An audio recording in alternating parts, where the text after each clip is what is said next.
Hi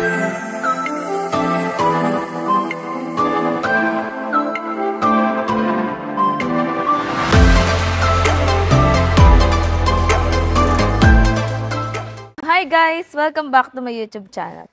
By the way, I'm Christine Salazar, your sales executive here in Peak Motors sa Abad Santos. So for today's video guys, I'll be sharing with you yung bagong kulay natin ng 2025 Xpander Cross, which is yung ating green bronze metallic. So in this video, samahan niyo na rin akong i-review yung ating unit and i-share ko sa inyo yung aming promo, prices, and discounts na pwede niyong makuha kapag nag-avail kayo dito sa amin. By the way guys, if meron kayong unit na gustong makita or i-feature dito sa aking YouTube channel, please let me know in the comment section below. So, ayun lang guys, simulan na natin itong ating video ng 2025 Xpander Cross. Again guys, we have here the 2025 Mitsubishi Xpander Cross. By the way guys, this is the newest color for the Xpander Cross dahil marami yatang netizens na nag-request na magkaroon ng ganitong kulay sa ating Xpander Cross dahil nakita nila ito kung matatandaan nyo sa ating outdoor edition. So, bakit nga ba guys mabenta itong ating 2025 na Xpander Cross? Samahan niyo ako guys and tuklasin natin. Una sa lahat guys, syempre hindi mawawala yung ating dynamic shield design na available lang para sa aming Mitsubishi units. So, dito naman sa front guys, meron tayo ditong LED na daytime running light. Then, naka T-shape LED headlights na rin tayo. And aside from that, yung fog lights natin is naka LED na rin. So guys, pumasok tayo dito sa loob and papakita ko sa inyo yung ating ilaw. I-open ko lang para makita nyo kung ano yung itsura ng ating headlight and fog lights. So, thank you so much to my big geographer, Joey RGL Limba, or Joey Boy Palaboy. So, kung napakita ko na sa inyo yung ating mga ilaw, guys, tignan naman natin what's under the hood. So, open ko lang muna ito. And let's check.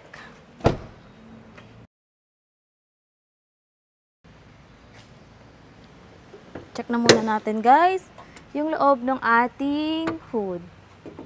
Ayan. So yung Xpander Cross natin is a 1.5 liter gasoline engine. Equipped na rin ito ng MyVec technology. So para saan ba yung MyVec technology? It provides more power, less emission, and better fuel efficiency. So, dito naman sa side, yung ating tires is naka 17-inch two-tone alloy wheels. Then, when it comes sa braking system, yung front natin is naka-ventilated disc, while sa rear naman is drum brake. So, yung Xpander Cross natin guys, isa sa mga difference niya sa ibang Xpander or Xpander variants natin, meron na siyang body claddings. Ayan. So, sa Xpander GLS, wala tayong ganyan. So, di mo na dito kailangan magpalagay ng mga fender dahil built-in na siya.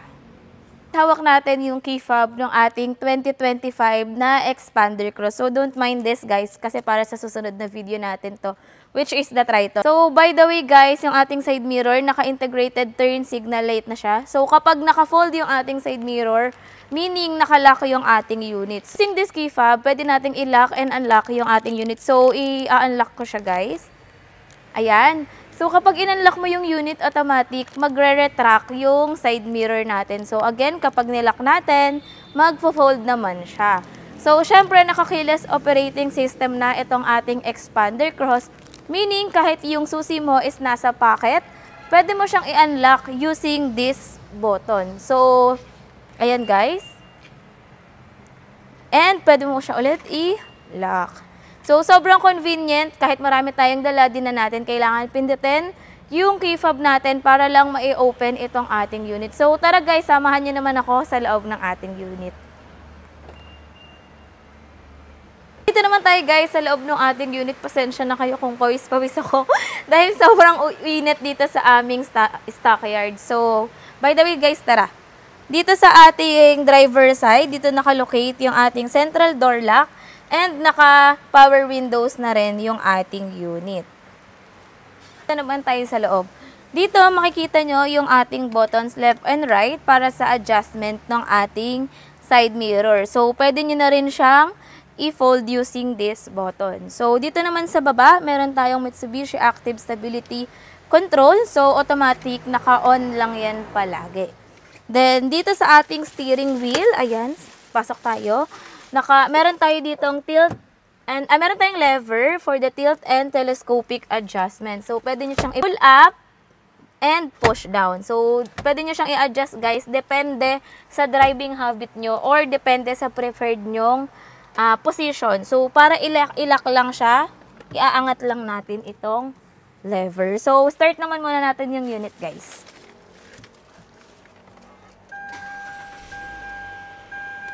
So, ayan, kung makikita nyo, sobrang ganda ng ating meter cluster nitong ating expander cross. So, by the way, yung ating steering wheel, guys, is naka 4-spoke na leather wrap na siya. Same siya with our Montero. Sa steering wheel natin, guys, meron tayong mga buttons dito or meron siyang kanya-kanyang function. So, start tayo dito sa left side. Meron tayo ditong button, ayan, para makita natin yung menu options ng ating meter cluster. Ayan yung eco score. So, kapag naka-green lahat ng dahon na yan, guys, meaning sobrang fuel efficient ng inyong driving habit. So, dito naman, pwede nyo, so i-back natin, guys. So, pwede rin natin baguhin yung display ng ating meter cluster. So, click lang natin ito. So, meron kayong option kung depende sa inyo kung ano yung mas prefer nyo. So, dito naman sa baba is volume up and down ng ating multimedia system. Then, dito naman sa baba is controls para sa ating playback or forward track. Then, on the other side, meron tayo ditong control para sa ating cruise control. So, pindutin lang natin yan, guys. Automatic makikita nyo, merong naka-color green na icon sa ating meter cluster. So, gumagana lang to kapag tumatakbo tayo ng 40 km per hour. So, mas maganda itong gamitin kapag nasa expressway kayo or during long drives. Next time, guys, i-demo natin kung paano gumagana itong cruise control. Pero may previous video, si Joey Boy Palaboy, na ginagamit namin yung cruise control nung on the way kami papasok sa office. So, ilalagay ko na lang sa taas para makita nyo rin. So, dito, guys, meron tayong hands-free button with voice command function. Ayan. So, sobrang sulit nitong ating expander cross. So, kung makikita, dito naman tayo, guys, kung makikita nyo, naka-push start button na yung ating expander cross. So, tapak lang sa brake, guys, tapos one touch lang, automatic, mag-on naman na yung ating unit. So, para patayin, isang pindot lang din, patay na yung ating unit. So, open muna natin, guys, since nagde-demo tayo. Yan, guys. Okay. So, we have here front defogger, rear defogger, max cool, which is isa din sa magandang feature ng ating expander cross. Mode kung para saan itututok ng ating air vent yung hangin. Aircon button, guys, para gumana yung compressor ng ating aircon. So, we have aircon ventilation. Ayan, dapat lagi lang yan naka-on, guys. And off button. Yan yung meron, guys, sa ating air conditioning system.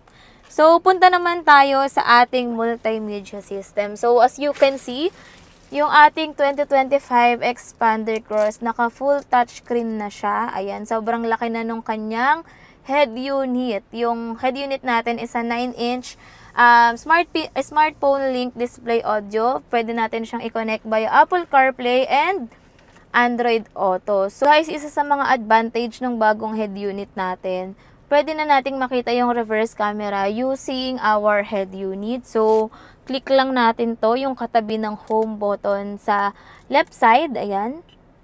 Automatic makikita natin yung likod ng ating unit. So, before kasi, guys, di ba, kailangan muna nating mag-shift sa reverse para makita yung likod ng ating unit. But with the 2025 expander cross, pwede mo na siya makita using your multimedia system or head unit. So guys, dahil nabanggit ko nga yung ating smartphone link display audio, saan ba natin i-connect yung ating data cable? So dito guys, meron tayong USB slot. Pwede nating i-connect dito yung ating mga data cables. Then on the other side, meron tayong 12 volts na power outlet. Then para sa mga hindi nakakaalam, meron tayo ditong meron tayo ditong card holder. So pwede nating ilagay dito guys yung mga cards natin sa yung mga auto sweep, easy trip, or even yung ating mga cards for the gasoline station. So, para at least hindi na siya nakakalat sa ating sasakyan and mamimake sure natin na palagi natin silang dala. So, by the way guys, when it comes naman sa ating transmission, we have 4-speed automatic with overdrive button. So, yung expander cross natin guys is naka-electronic parking brake with brake auto hold na rin siya. So, for the expander GLS and cross lang yung naka-parking brake with brake auto hold. Meron na rin tayo ditong dalawang cup holders, armrest with tissue holder. Ayan. Dito natin pwede ilagay yung ating tissue. So, ano sa tingin nyo guys? Bakit naisip ni Mitsubishi maglagay ng tissue holder dito sa ating armrest? So, sa center console natin guys, kasya dito ng 4 na 1 liter na water bottle. Ayan.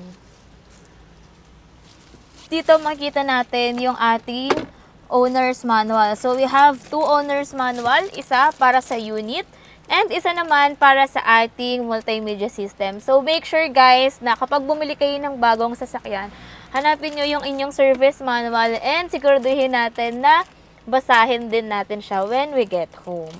Ayan, siyempre nandito lahat ng mga details na kailangan nating malaman regarding sa ating unit, lalo na kung may mga instances na nagmamadali kayo and hindi nyo na natanong lahat sa agent, no, yung details ng ating unit. So, dito naman sa baba, sa ating passenger side, para sa mga hindi nakakaalam, meron tayo ditong tray na kayang mag-load up to 2 kilograms. So, if ever na meron kayong mga basang sapatos or what, or payong na maliliit yung mga handy, pwede nyong ilagay dito para at least hindi na mag-leak yung water sa ating unit. Ayan.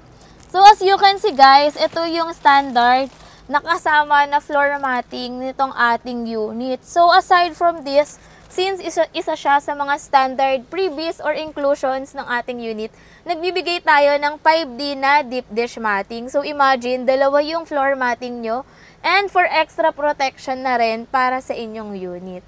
Punta naman tayo sa ating second row.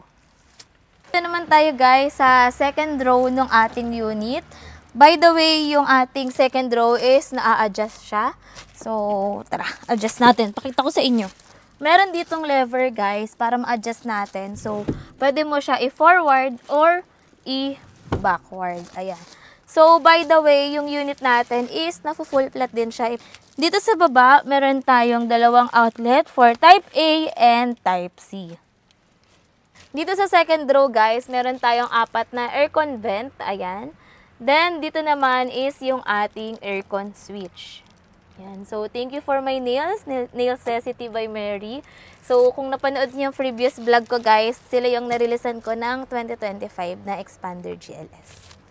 So, tara guys, ipo-fold ko yung unit and papakita ko sa inyo. Ay, sorry.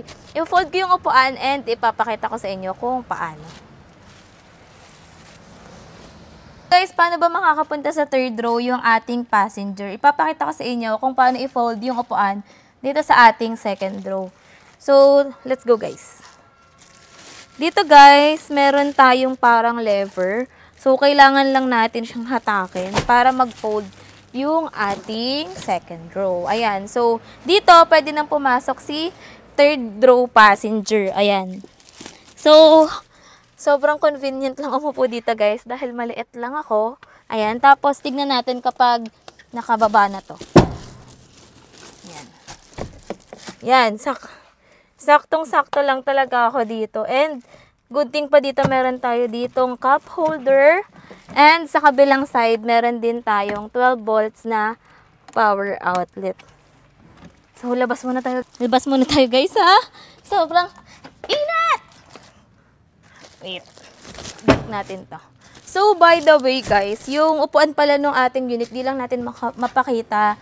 Kasi naka-plastic pa siya. It is equipped with leather seat na merong heat guard. So, sa second row, meron din tayo ditong cup holders. Hindi ko lang maibaba kasi naka-plastic pa siya. So, tignan naman natin yung likod. Guys, for the Expander Cross, yung fuel capacity niya is 45 liters. So, dito naman tayo sa rear. Ano bang meron dito? And let's discover. So, isa pa sa difference ng ating expander cross compared to other variants, kung makikita nyo, meron na siyang built-in na roof rails. So, para sa mga nagtatanong, sa mga nakapanood ng previous video ko, nagbibigay din tayo ng freebies na roof rack sa expander cross. So, message nyo lang ako guys kung gusto nyo rin makapag-avail ng free na roof rack. So, naka-pin type antenna na rin pala yung ating expander cross.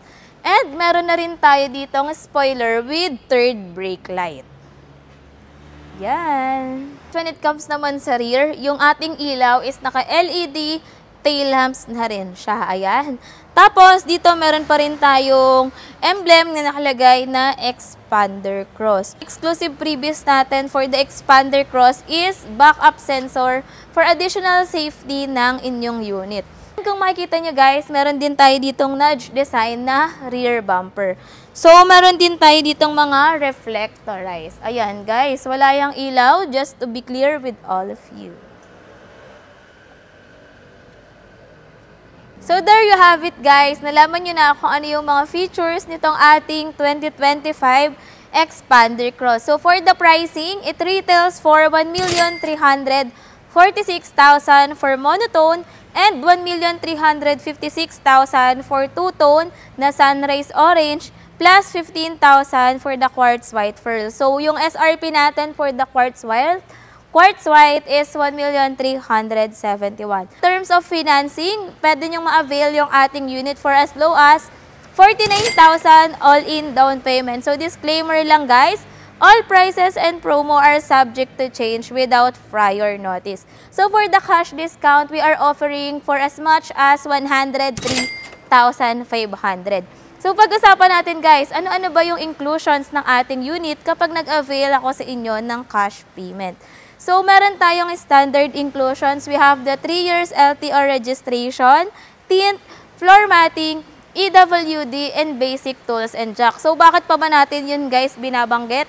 Meron kasing mga comments dito before na nagsasabi na hindi naman siya free. So, yes guys, hindi po yun free. Standard inclusions po siya ng ating unit. So, for the exclusive freebies or yung exclusive freebies na ako yung nagbibigay, bibigyan ko kayo ng dashcam, rain visor, umbrella, keychain, and car care kit.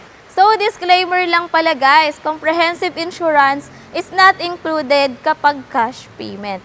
So, pag-usapan naman natin kung ano yung freebies or standard inclusions na pwede nyong makuha when it comes to in-house financing.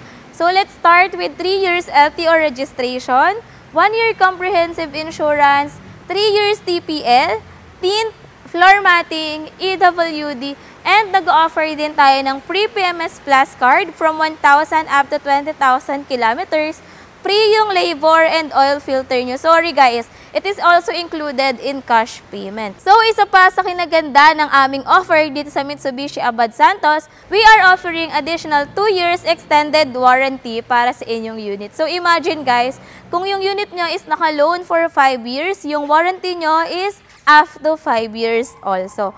So, when it comes naman guys sa ating exclusive freebies, we are giving Bosch Europa horn, deep dish matting, backup sensor, roof rack, dashcam, rain visor, umbrella, keychain, car cover, car care kit, and trunk tray. So, yun yung mga exclusive freebies na pwede nyong makuha kapag nag-avail kayo sa amin ng Mitsubishi Expander. So, disclaimer guys, yung freebies na yon is exclusive lang on my own. So, again, this is Christine Salazar, your sales consultant here in Mitsubishi Abad Santos. So, kung meron kayong mga questions or for quotations, please do message me sa aking mga contact details indicated dito sa screen, or pwede nyo rin akong i-message sa aking Facebook, Messenger, WhatsApp, or Viber. Or pwede rin kayong bumisita guys dito sa aming showroom located at number 2943 Jose Abad Santos, Tondo, Manila. So for updated price list and quotations, follow nyo na ako sa aking Facebook, TikTok, and dito sa aking YouTube channel. So ayun lang guys. Thank you so much for watching. See you on my next video. Bye!